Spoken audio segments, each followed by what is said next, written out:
Hi, Andy Messer here again, and this is the second installment of my Songs and Stories video series. I want to thank all of you who watched the first video for Cumberland River Blues, and especially to the people who subscribed. That was really unexpected, but very nice of you. Tonight I want to talk about another song of mine called Broke Down in Bluefield, and it's one of what I sometimes call my Harlan trilogy because the Blue Crawdads EP called Bluefield had 5 songs on it. I wrote 3 of them, and all of those 3 songs, in one way or another, reference Harlan County, Kentucky. This one is really by far the oldest of the 3. I was trying to remember earlier exactly how old it was. It's at least 27, 28 years old. But I don't think anybody had ever heard it until maybe 7, 8 years ago. And of probably of any song I've written, this one has the most straightforward narrative behind it.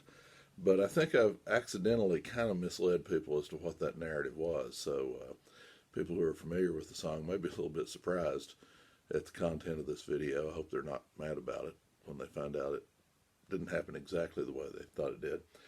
And there's even actually just a little bit of mystery behind the song, which I'm going to talk about too. So, this is a song about a character. You could think of it as me. It's written in the first person, but it's a character who is on the road from somewhere going back to Harlan County, Kentucky. And he breaks down in Bluefield, which is a little town that straddles the West Virginia border. And he doesn't have any money, and he's trying to hitchhike home, and he's thinking about how he got himself into this terrible mess.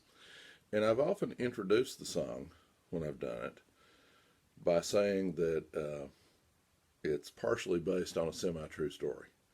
And so naturally people assume that the events of the song happened to me.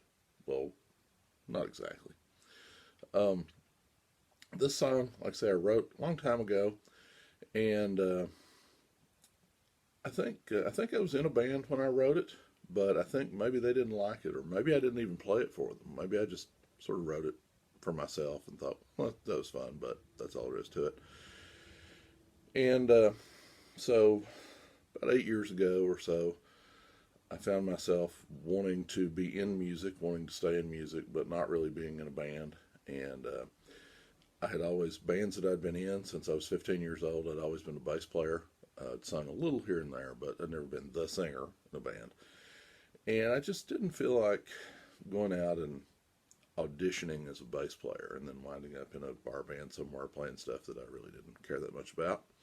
So I didn't want to do that. And I started thinking, I wonder if I could do shows just solo with an acoustic guitar and sing. And which was probably a terrible idea, but I thought, well, why not? I'll try it. And I did that for a little while, and then we started the Blue Crawdads, and thank God I stopped doing that. But when I was doing that, this is one of the songs that I sort of went back and dredged up from the past, not having done it in a long time. In fact, never having done it in public. And started doing it, and as I said, people would just assume that the narrative of it happened to me. And I'm sure that my saying that it was partially based on a semi-true story encouraged that. But in fact, I have never, I don't see any wood to knock on, there's some wood. I've never been broken down in Bluefield. Been in Bluefield, been broken down, not at the same time. So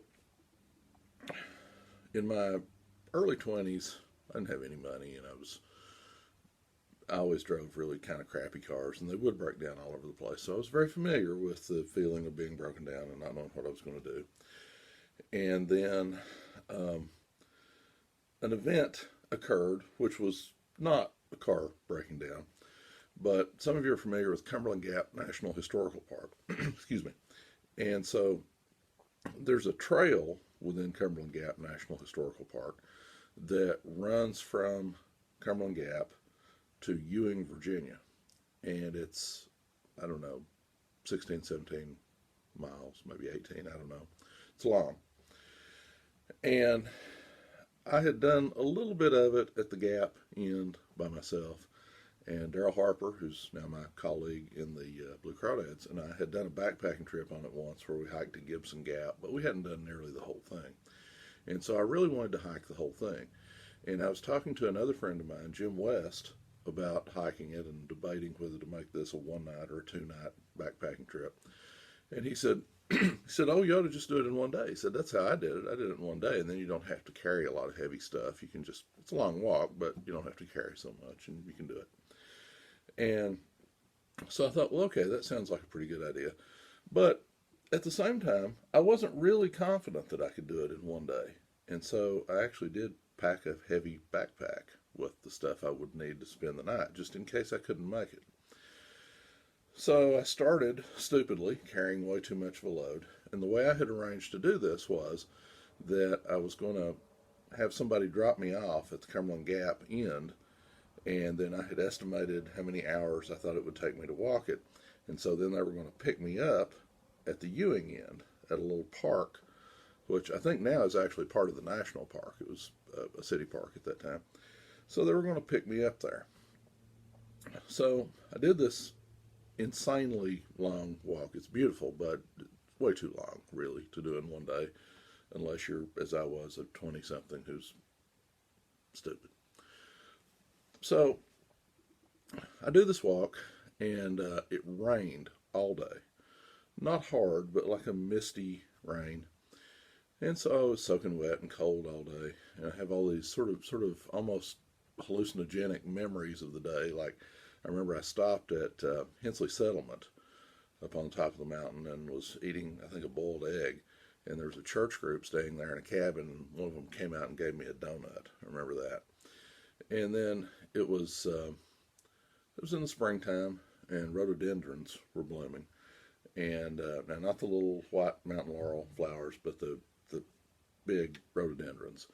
And they had these pink flowers on them that were just really bright. And so they were just kind of coming out of the mist at me as I walked along, because everything was just mist and haze. But then there were these really, really brightly colored flowers. I remember that. And I remember near the end of the hike sitting up on the white rocks, from which normally there's this incredible view. And you couldn't see anything. It was just fog. And I was pretty hypothermic by that point, and it was interesting. So I got down the mountain to this little park, and the person who was supposed to pick me up was not there. So I thought, well, she's probably just running a little late, and there's a road in that you got to take to the park. It's the only one you can get there on. So I thought, I'll probably meet her. I'll just walk toward Ewing. I'll stay a little warmer walking than I would just sitting here waiting. And so I started off toward Ewing, and it was, I guess, a mile or so to Ewing. And now, in between the park and Ewing proper, there's the 4-lane highway of Virginia 58, or US 58, I guess. And but at that time, 58 was just a 2-lane that went right down the main street of Ewing. So I just walked into town. And person who's coming to get me, still not there, still nowhere to be seen. And of course, this is before cell phones, or at least before I'd ever seen one. And so there's no way to call, really, other than to make a collect call. So I did find a payphone. I don't think there were any businesses in town open. Maybe a gas station, I'm not sure, but nothing else. And I did find a payphone. And of course, you had to make a collect call because it was long distance. And I had like, I don't know, 33 cents or something in my pocket. And usually you didn't have to use a coin to make a collect call, but for anything else, 33 cents was not going to be adequate, even 30 years ago. So, tried to call and got no answer. Couldn't think of anybody else who I could call, collect, and have them come get me. And so I only got 33 cents. I didn't have any money at that time anyway. Still don't have any money. But I didn't have any money then. And I don't know. I guess it just didn't occur to me that I would need any money. I thought, well, I'll be on the trail and then I'll be back in the car. And so I didn't have any money. and nobody's there to get me. I don't, at that time, don't know anybody in Ewing, Virginia. Only thing I could possibly think of to do was hitchhike, which I've done some in situations like that. But I didn't start right away then because I thought, well, this person who's coming to get me, if she can't find me, she's going to assume that I'm still up on the mountain, and she's going to call the park rangers, and they're going to be searching. So I didn't really want to just start hitchhiking. I was debating, should I wait here? Should I start walking toward home, which was a long, long ways away? And finally she showed up. I don't remember what the holdup was, but anyway, she'd just been running really, really late. So she did finally show up and had a happy ending. But I was thinking about this experience, and around that same time, I heard this other song that was about somebody trying to hitchhike home at night in the rain. And I was kind of impressed by that, and I thought, well, that'd be kind of a neat thing for me to write a song about. And so I broke down in Bluefield. There was, you'll hear it in a minute, and there were a couple verses, and then the first verse repeats. In the original version, there were 3 verses of it. I didn't write them down. I just memorized them. And so the song kind of sat for a long time. And then some years later, when I was thinking, well, maybe I should do these little solo shows, I started doing it, and some people seemed to like it. And then when we started the Blue Crawdads, the Blue Crawdads liked it and wanted to do it, and then subsequently recorded it. So it all of a sudden had a life after all these years. But again, to a lot of people's surprise, it really didn't involve a car breaking down, nor did it really involve Bluefield, Virginia. I think I put Bluefield in there because, for one thing, it sounded good, the alliteration of broke down in Bluefield. And then also, it seemed like it was a blues song, and it seemed like Bluefield sounded like a place where you might have the blues. Ewing didn't sound so much that way. So, but the mystery of it was, I got thinking about this a while back, and I said to Daryl Harper, you know, there was this other song that sort of inspired that one. And I'm afraid I may have taken something from that song. I don't remember, but there's one of the verses of Broke Down in Bluefield says, stuck out my thumb in the westbound lane, feeling like a fool walking backwards in the rain. And first of all, I thought, well, that's too good of a line for me to have written. And second, it seemed like there was some of that was from that other song. And I thought, well, did I plagiarize that all these years ago? So when I started thinking about doing this video, I decided that I would find that song if I could, and that if it turned out that I had plagiarized, that I would own up to it in this video. Fortunately, I had not. The song is called Night Patrol, and it's from a great album from the late 80s by a Lexington, Kentucky band called the Metropolitan Blues All-Stars. And I didn't remember anything about it except that it was about a man hitchhiking at night in the rain. Well, it turns out it's about a soldier, and he's home from the Vietnam War, and he's trying to hitchhike home and having a pretty tough time. And it does not contain any of the lyrics that I used. The closest thing that it says, there is a line in it that says, my eastbound thumb just turned blue. That's as close as it gets. But it's another great song, and it was partial inspiration for this one. Boy, that's a long story. How about some Broke Down in Bluefield?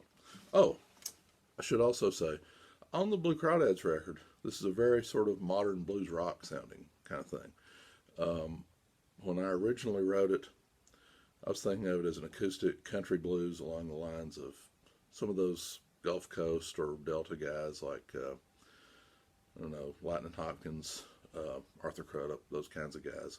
So it's very different than it is on the Blue Crawdads record. There's a good reason to check out the Blue Crawdads record.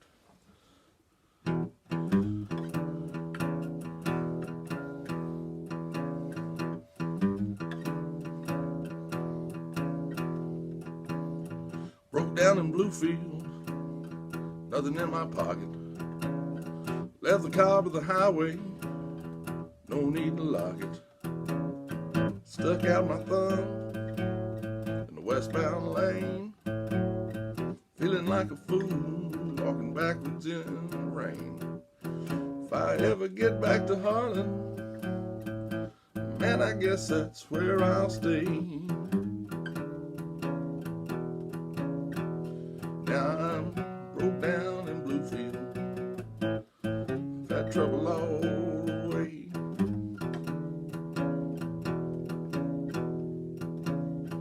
Had a flat in Beckley, didn't have a spare. Man, when you're a stranger, well, there ain't nobody care. Paid a man $3 to fix that flat. Took the last of my money just to get me where I'm at. If I ever get back to Harlan, man, I guess that's where I'll stay. Now I'm broke down in Bluefield, I've had trouble all the way. Tell me about some trouble now.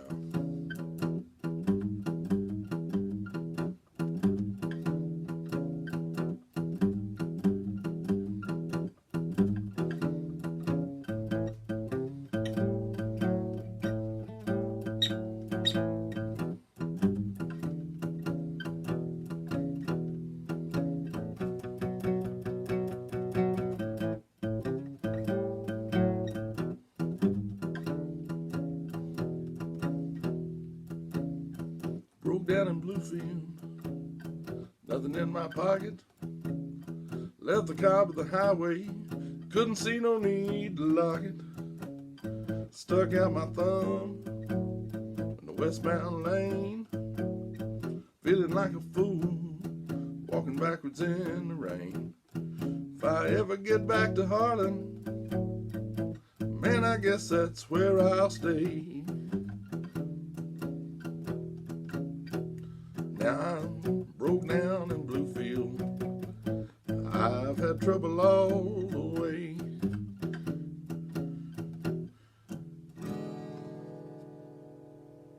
Thanks.